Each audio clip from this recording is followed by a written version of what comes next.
Tengan un feliz sábado. Dios les bendiga. Doy gracias a Dios por poder compartir su palabra.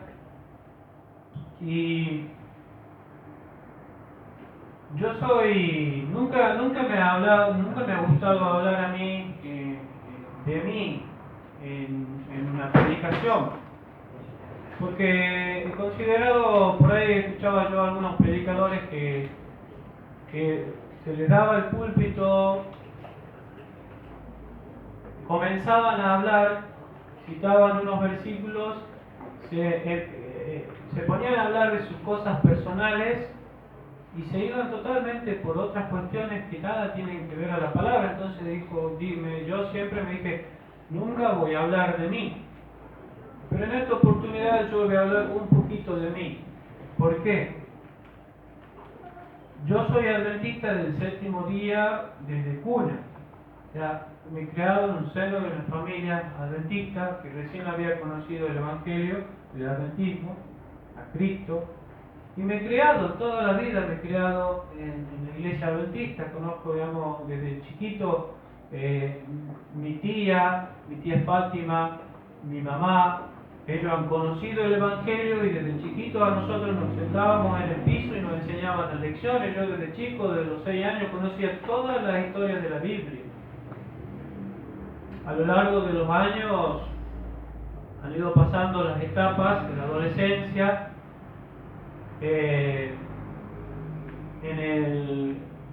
A los 21 años, el Espíritu Santo me ha convencido de pecado, de justicia y de juicio. Y como todo adventista, un adventista nato le gusta la profecía, es un estudiante de la profecía. Yo, como un adventista nato me encanta la profecía. Y ustedes han visto que lo que yo les he compartido las veces que yo les he podido predicar han sido profecías.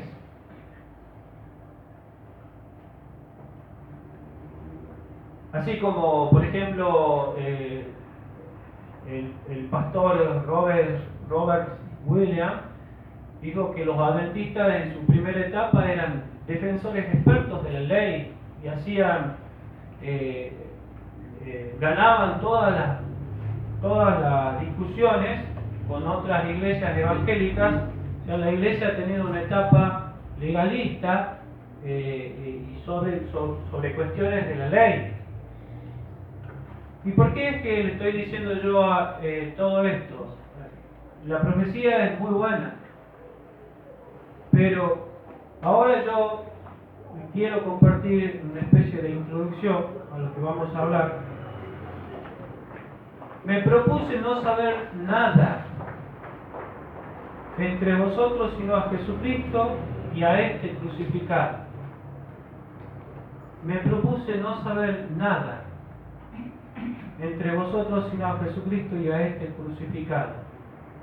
Ahora entiendo por qué el apóstol Pablo dijo estas palabras, porque Cristo gira en torno de todo. No nos sirve que nosotros presentemos o hagamos cualquier otra cosa, o sea, profecías, mensajes del régimen pro salud, estudios bíblicos, hagamos obras, si no hemos tenido un encuentro personal con nuestro Señor Jesucristo. Y no sé si ustedes recordarán, pero es muy importante lo que se hace se hace más en las iglesias evangélicas que en nuestra iglesia. Por ahí hay algunos pastores evangélicos que lo hacen, lo dicen, o sea, pastores adventistas evangélicos que lo dicen y hacen la pregunta del llamado: ¿se han recibido a Cristo en su corazón y lo han aceptado como su Salvador personal? Todos acá, los que estamos acá, recuerdan o han aceptado a Jesucristo y han tomado en alguna oportunidad la decisión de aceptarlo a Jesucristo como su Salvador personal. Pueden levantar la mano si es que lo han aceptado. hay alguien que todavía aún no lo ha aceptado a Jesucristo como su Salvador personal, es muy importante que lo acepten. Es muy importante. Y una vez que ustedes lo acepten a Jesucristo como su Salvador personal, Jesucristo empieza a morar en su corazón y la sola presencia de Cristo, empieza a transformar y a cambiar la vida. La sola presencia de Cristo. Cristo en el corazón no se presenta y empieza a decir, pero ¿por qué no hace esto? ¿Pero por qué no hace esto otro? ¿Pero por qué sos transgresor? ¿Por qué no obedeces tal y tal mandamiento? La presencia de Cristo en nuestro corazón y nuestra mirada en Él y en el amor que tenemos en el sacrificio, por sí solo nosotros empezamos a darnos cuenta que esto tengo que dejar, que esto tengo que no practicarlo más y que tengo que mirar más al Señor Jesucristo. Es por eso que eso estaba en 1 Corintios 2:2. Me propuse no saber nada entre vosotros sino a Jesucristo y a este crucificado. Creo yo que cada predicador este texto y estas palabras tienen que ser el eje de toda su vida y el eje de toda predicación. Mas en Gálatas 6:14, Gálatas capítulo 6, versículo 14, en donde dice: pero lejos esté de mí gloriarme, sino en la cruz de nuestro Señor Jesucristo, porque en el mundo está crucificado para mí y yo para el mundo. Hay muchos talentos en la iglesia del Señor, hay muchos talentos de, por ejemplo, expertos expositores en profecías, expertos maestros, hermanos que tienen dones de todo tipo, que son dones del Señor, indiscutiblemente. Pero acá el apóstol Pablo dice: lejos esté de mí gloriar, sino en la cruz de nuestro Señor Jesucristo. La única gloria que el Hijo de Dios tiene está en el sacrificio de nuestro Señor Jesucristo. Otro texto más que quiero compartirles, Filipenses 1:21, y estos son textos introductorios solamente. Filipenses 1:21 nos dice: porque para mí el vivir es Cristo y el morir es ganancia. La presencia de Cristo tiene que crecer cada día, tiene que crecer. Y yo tengo que morir. ¿Sí? ¿Por qué es que tengo que morir? Porque el carácter que nosotros tenemos, el carácter que tenemos en este mundo, es un carácter totalmente contrario a Jesucristo. Jesucristo es totalmente contrario a lo que nosotros somos, porque nosotros tenemos un carácter egoísta, tenemos un carácter soberbio, tenemos su autosuficiencia, y la presencia de Cristo tiene que abatir todo eso. ¿Sí? Entonces, nosotros tenemos que ir muriendo, morir cada día. Tenemos que morir nosotros. ¿Y cómo vamos a morir? Pidiéndole a Jesucristo, primeramente demos un punto de partida aceptándolo a Jesucristo como nuestro Salvador personal, y luego cada día pedirle a Cristo que venga y habite en nuestro corazón. Por eso es que el apóstol Pablo, ahí en Gálatas, había citado 1 Corintios, Gálatas 6:14, Filipenses 1:21 y ahora Gálatas 2:20. Volvemos a Gálatas 2:20. Dice: con Cristo estoy crucificado y ya no vivo yo. Es decir, Saulo de Tarso ya no vivía. Ya estaba crucificado ese Saulo de Tarso. Sino que Cristo vive en mí. Y lo que vivo en la carne, lo vivo por la fe en el Hijo de Dios, quien me amó y se entregó a sí mismo por mí. Recién después de mucho tiempo yo llego a entender por qué es que Pablo dice estas palabras, después de mucho tiempo. Y a manera de testimonio, le doy gracias, siempre ya lo he repetido, pero le doy gracias al hermano Gustavo. El hermano Gustavo, en un tema que el Señor lo ha guiado para que nos incentive a nosotros a estudiar los temas de la justicia por la fe, la salvación por la fe.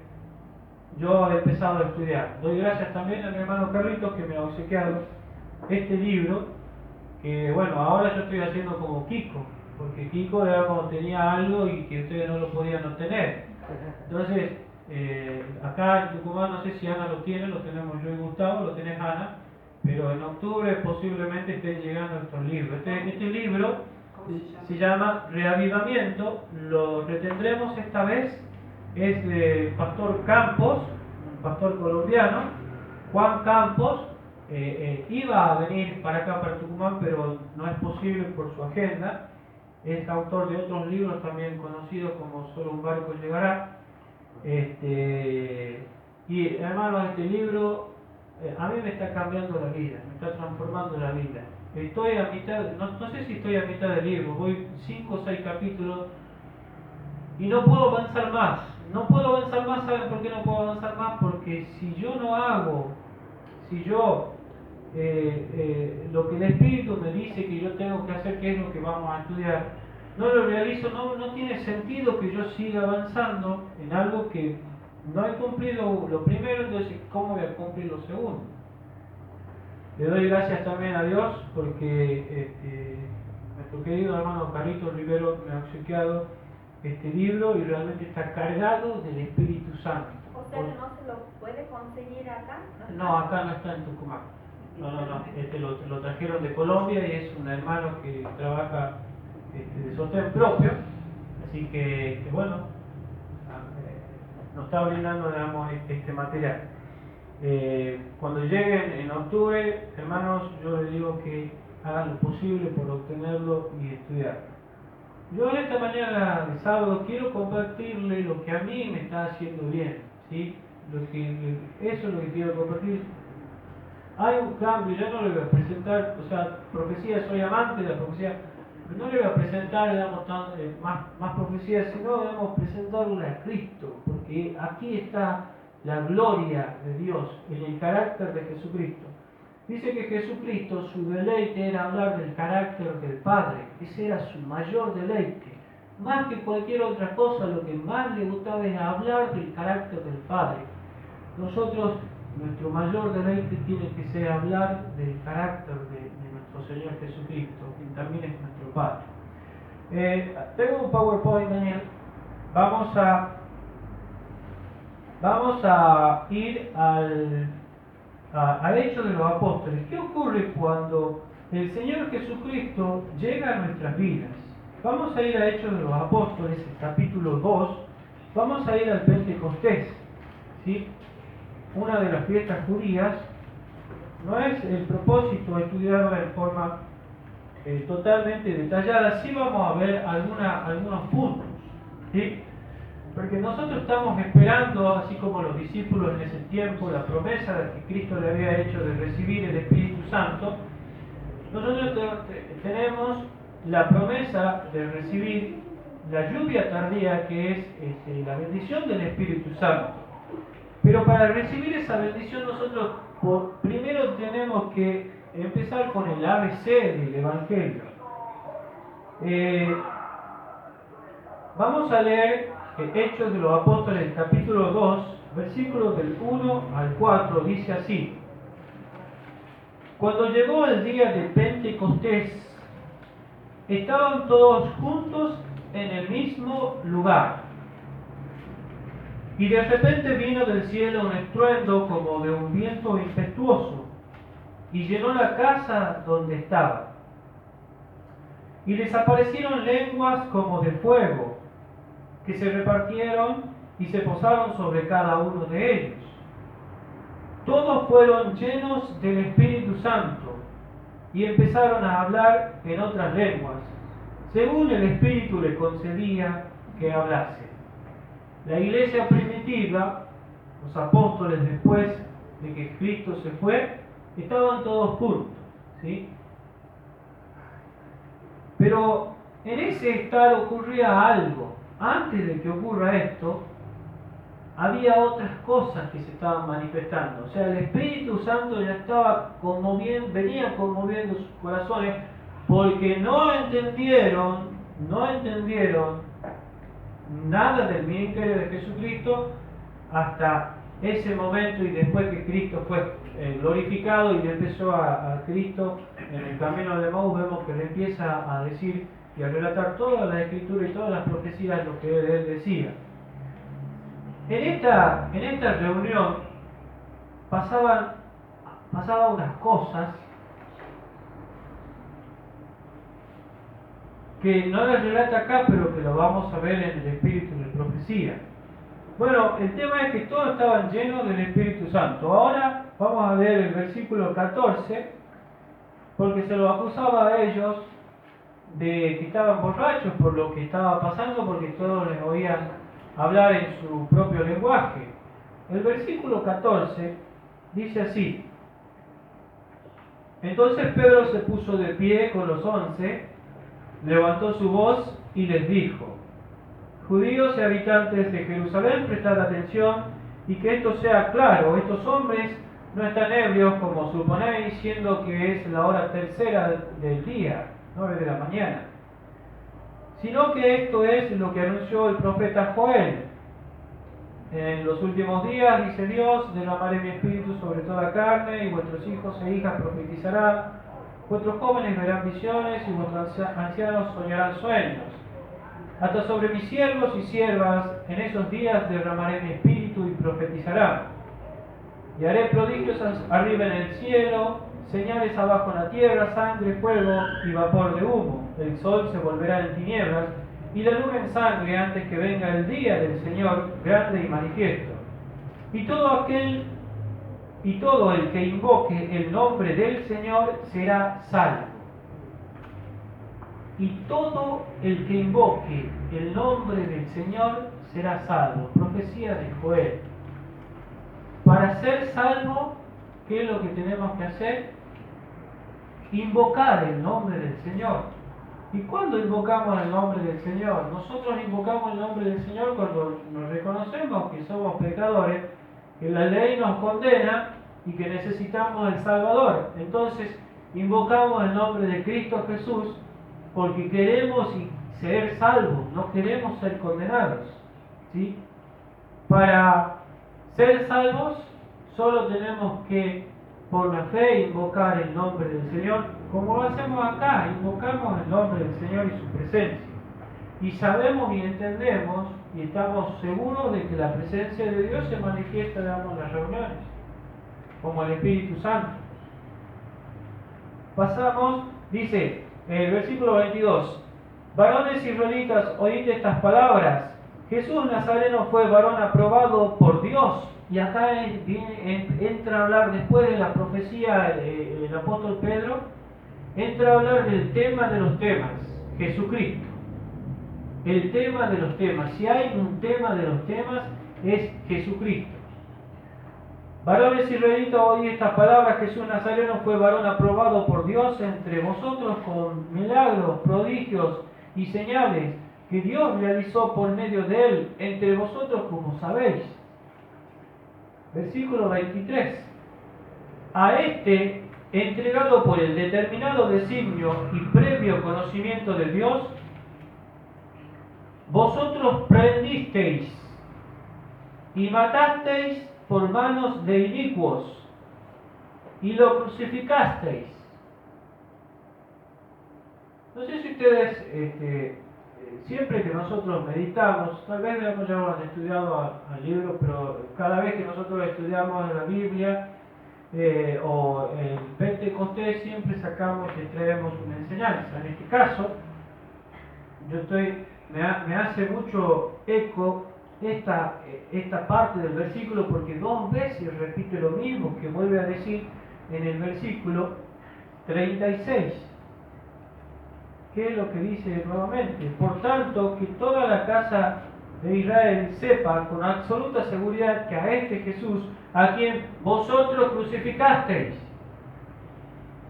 Dios lo ha hecho Señor y Cristo.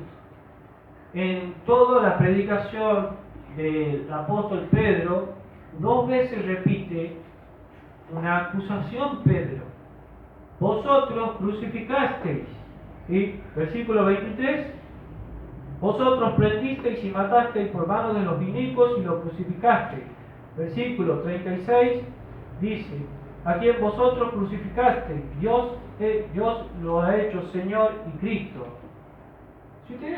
Si meditamos un poquito en lo que Pedro le estaba diciendo, lo estaba acusando de asesino. Ustedes son unos asesinos, le estaba diciendo. Lo estaba diciendo que ellos son los autores de la crucificación de Jesucristo, a todos los que estaban reunidos.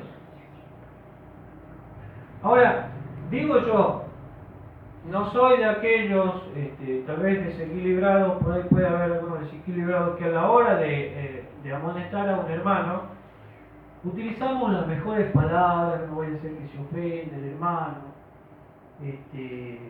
tratamos, qué sé yo, de más o menos darle a entender para que no se llegue a ofender. Sin embargo, mírenlo al apóstol Pedro, que está diciendo, ustedes lo han crucificado a nuestro Señor Jesucristo, lo han crucificado, son asesinos, han pecado. Ahora, digo yo, si tuviera Pedro y nos diría eso, no, Pedro, para, te ha faltado un poquito de tacto. Creo que estás mal, te ha faltado tacto, Pedro, ¿no? Así no se habla, así no se le habla a las personas, tengo que tener un poquito de más tacto, ¿sí? No piense que diríamos así nosotros, o diríamos tal vez, yo en realidad no me mató, lo que han matado han sido los romanos. Nos desligaríamos, digamos, de la acusación. ¿Y cuándo es que nosotros hacemos eso? Cuestionamos el mensaje de la palabra de Dios cuando no estamos vaciados del yo, cuando no estamos despojados de nuestro yo y tenemos un alto calibre de soberbia, ¿sí?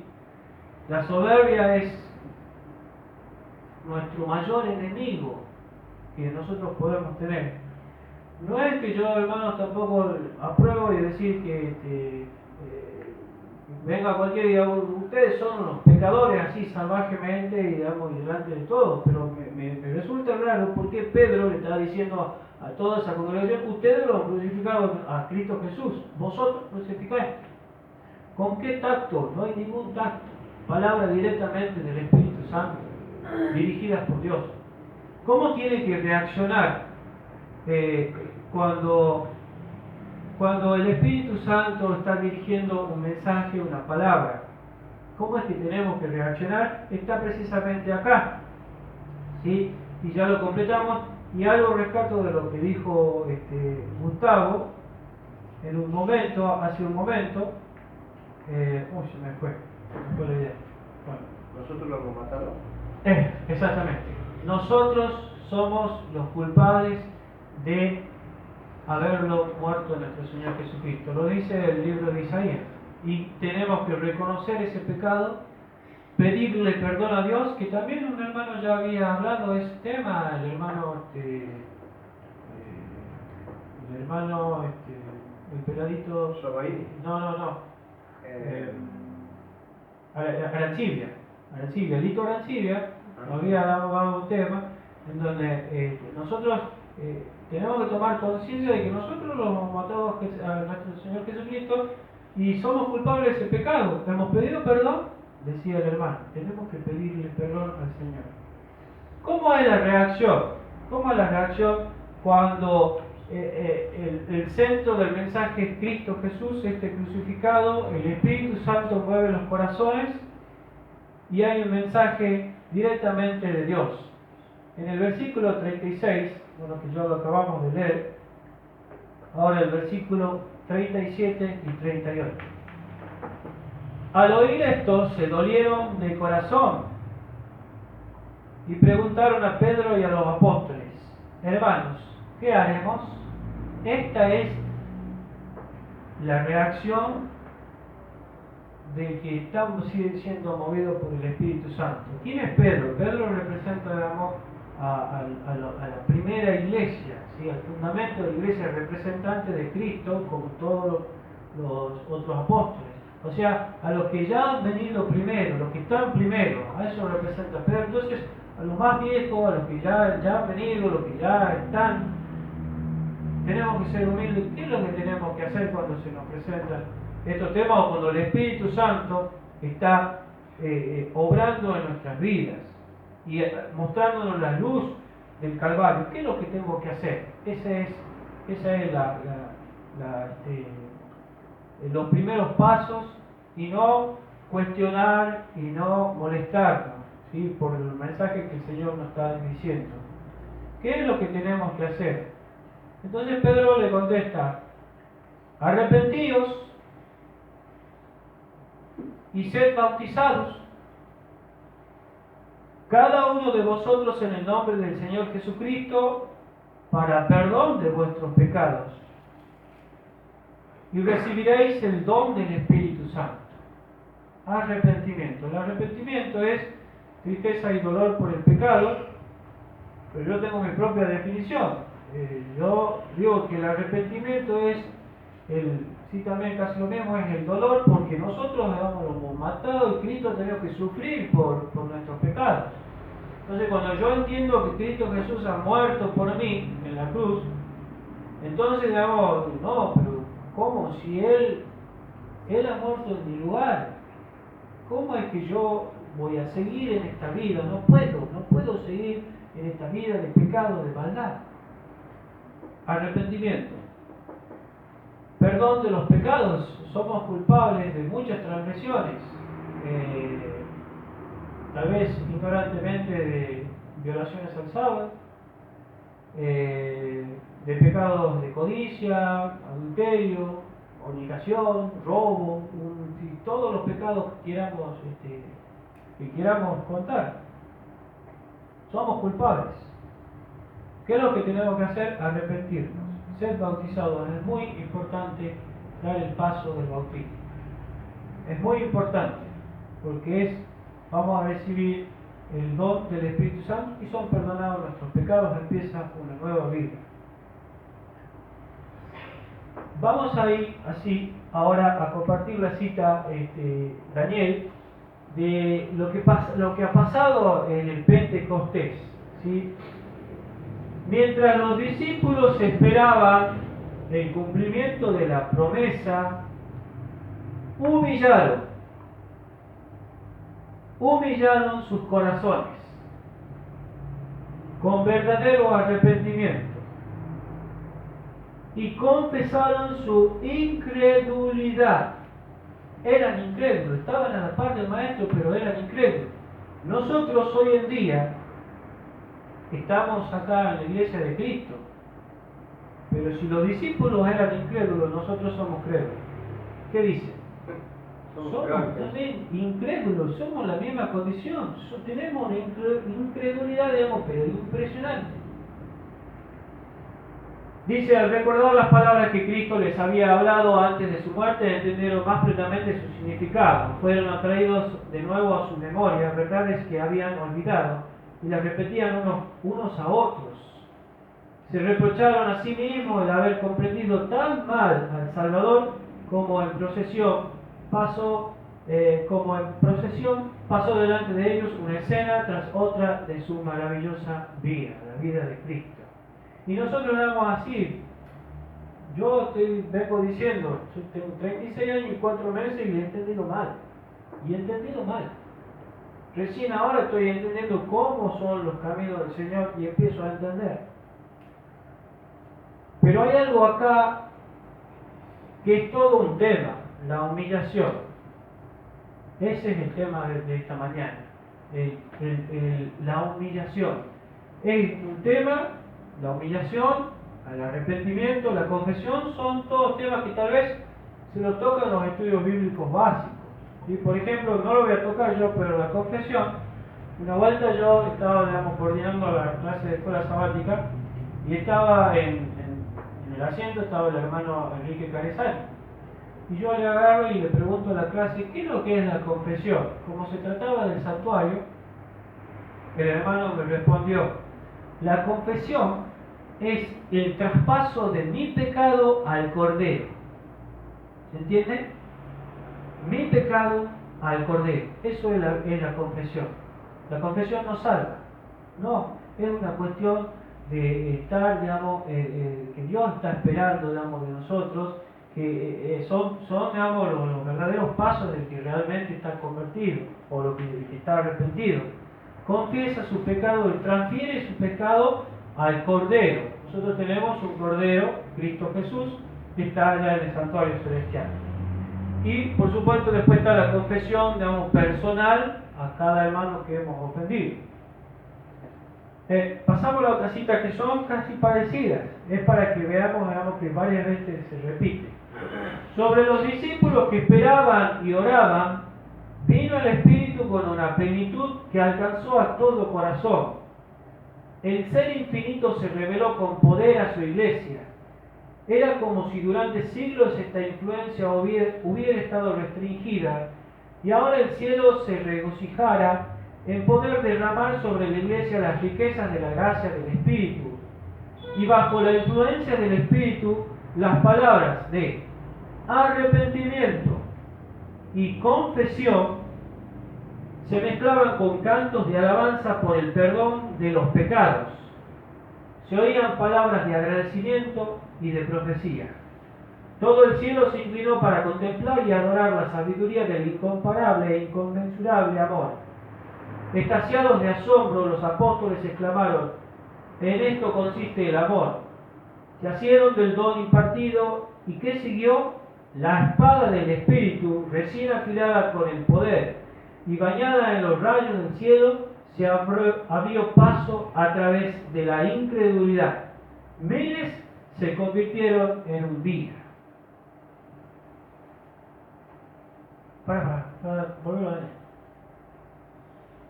Palabras de arrepentimiento. Cuando el Espíritu Santo, cuando Cristo entra en nuestras vidas, hay palabras de arrepentimiento, hay confesión, hay cantos de alabanza por el perdón de los pecados. ¿Sí? Entonces, nosotros no tenemos que ver si el otro ha confesado, si el otro se ha arrepentido. Nosotros tenemos que confesar nuestros pecados. Nosotros debemos recibir el don del arrepentimiento. Y como el Espíritu Santo está obrando, se va a manifestar en algunas acciones que son requisitos. Vamos a ver lo que dice, pasado Daniel, vamos a ver lo que dice Segunda de Crónicas 7:14.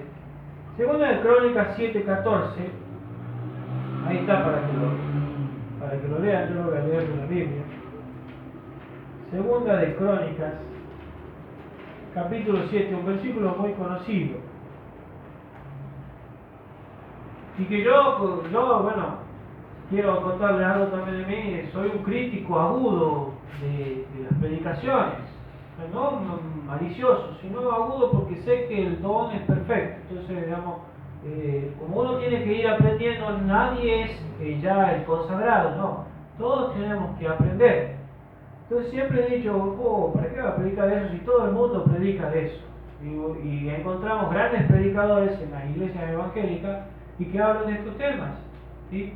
Pero ahora el Espíritu me dice a mí que yo tengo que hablar de estos temas. Segunda de Crónicas 7:14 dice: y si mi pueblo, que lleva mi nombre, se humilla y ora, si busca mi rostro y se convierte de sus malos caminos, entonces oiré desde el cielo, perdonaré sus pecados y sanaré su tierra. Ay bendición cuando el pueblo de Dios, el primer paso, humillarse. El primer paso, si mi pueblo que lleva mi nombre se humilla, ¿qué es lo que es la humillación? ¿Qué es lo que es la humillación? Para hablar de la humillación, nosotros tenemos que entender el ministerio de Cristo, ¿sí? Él es la perfección de la humillación. Y nosotros tenemos que humillarnos también. Pero ¿por qué tenemos que humillarnos nosotros? Y la humillación no es solamente en una parte, tiene distintas aristas.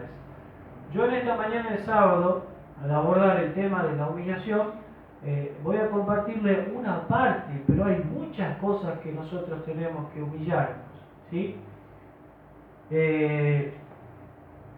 Si tenemos un pecado y no lo podemos vencer, tenemos que humillarnos ante el Señor.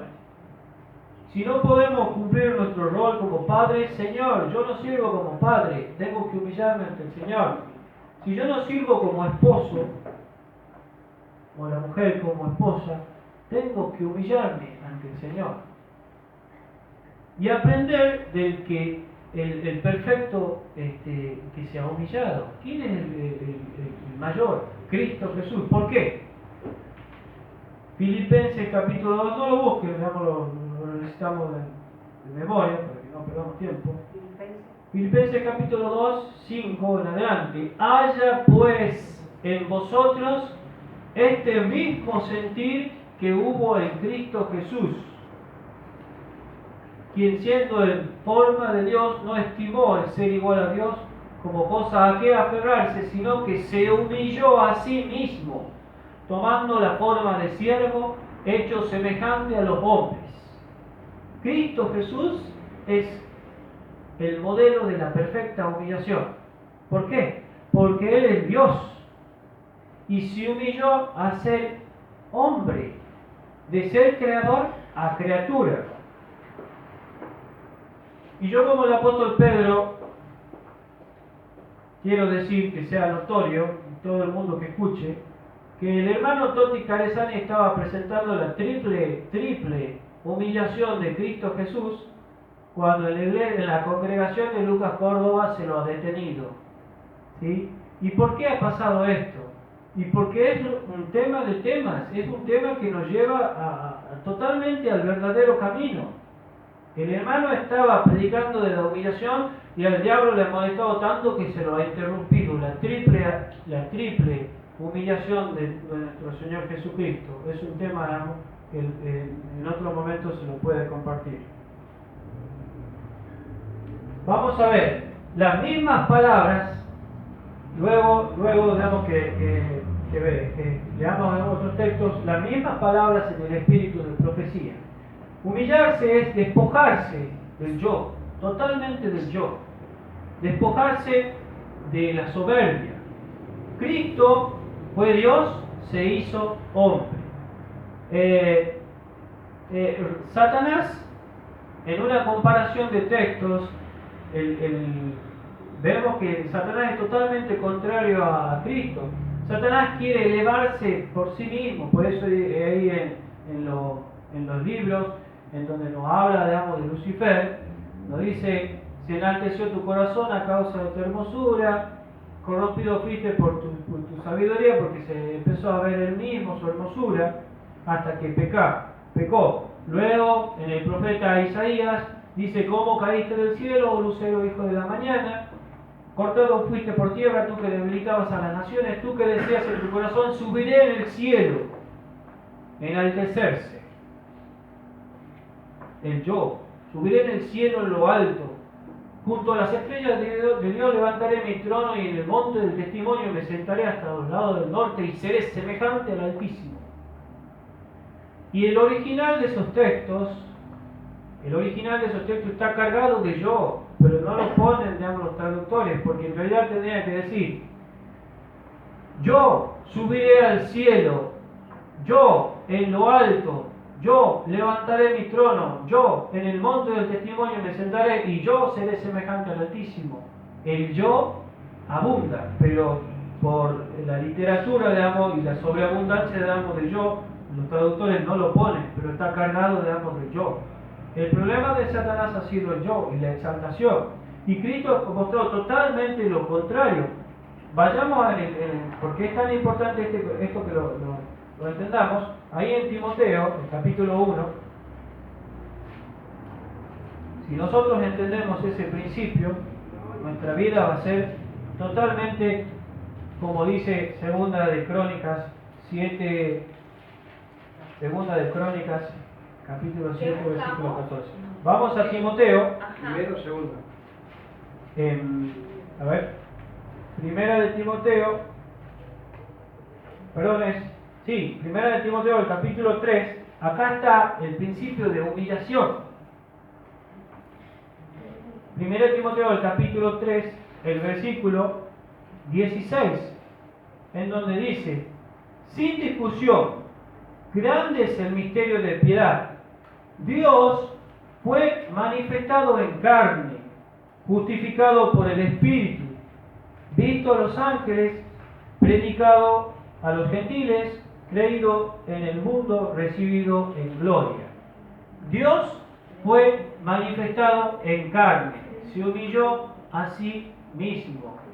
El diablo es totalmente lo contrario, quiere elevarse, enaltecerse. Es por eso, ¿se entiende el principio de humillación? Sí, yo creo que sí lo entiende. Digamos, Cristo, digamos, se despojó de sí mismo, ¿sí? A pesar que era Dios y era perfecto, no hay pecado en él. Él era Dios perfecto, pero se despojó de sí mismo, ¿sí? Y se humilló.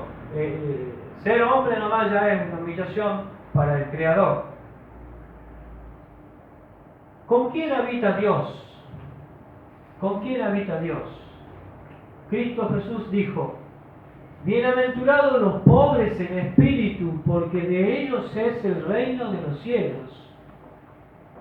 Dios habita con el que se humilla, con el quebrantado, con los pobres de espíritu. ¿Y quiénes son los pobres de espíritu? ¿Quiénes son los pobres de espíritu? Lo explica Isaías 57:15. Porque así dijo el alto y sublime, el que habita la eternidad y cuyo nombre es santo: yo habito en la altura y la santidad, y con el quebrantado y humilde de espíritu, para hacer vivir el espíritu de los humildes y para vivificar el corazón de los quebrantados. Dios no habita con los soberbios, Dios habita con los humildes. ¿Quiénes son los humildes? Los que necesitan de Cristo, necesitan y reconocen que solo no pueden, y solo no pueden, por más que se crean que pueden, no pueden solo, no se pueden salvar, no se pueden perdonar los pecados, no pueden vivir una vida de justicia. Entonces necesitan de Cristo, son pobres en espíritu, se reconocen pecadores, y con eso va a habitar Dios, ¿sí? Vamos a pasar a ver, Daniel, siguiente. Pásalo otra vez, pásalo. Acá está, esta cita es prácticamente lo mismo que dice Segunda de Crónicas 7:14. Dice así: mediante la confesión, la humillación, el arrepentimiento y la oración ferviente, nos corresponde cumplir con las condiciones en virtud de las cuales ha prometido Dios concedernos su bendición. Por ahí, digamos, en la justicia, en el tema de la justicia por la fe, digamos, decimos que el hombre no tiene nada que hacer, pero la palabra del Señor y el Espíritu de profecía nos revela que hay condiciones. ¿Cuáles son esas condiciones? La confesión, la humillación, el arrepentimiento, la oración ferviente. Nos corresponde cumplir con las condiciones en virtud de las cuales ha prometido Dios concederlo. ¿Qué quiere decir esto? Que si yo no confieso, me va a pasar lo que le pasó al rey David. Dice el rey David en el Salmo 32: de día y de noche se agravó sobre mí tu espíritu, y se empezaron, digamos, mis huesos, dice, a envejecer, estaba angustiado, tenía, digamos, un malestar. Dice, hasta que confesé mi pecado, te declaré mi iniquidad.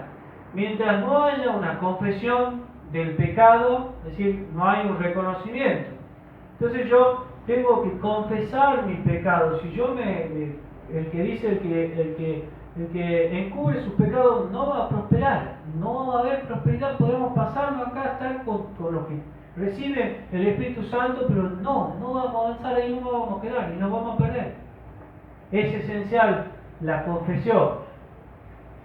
La confesión no debe ser a los humanos, ¿sí? Lo que enseñan, por ejemplo, otros, sino la confesión debe ser al Cordero, a Cristo Jesús.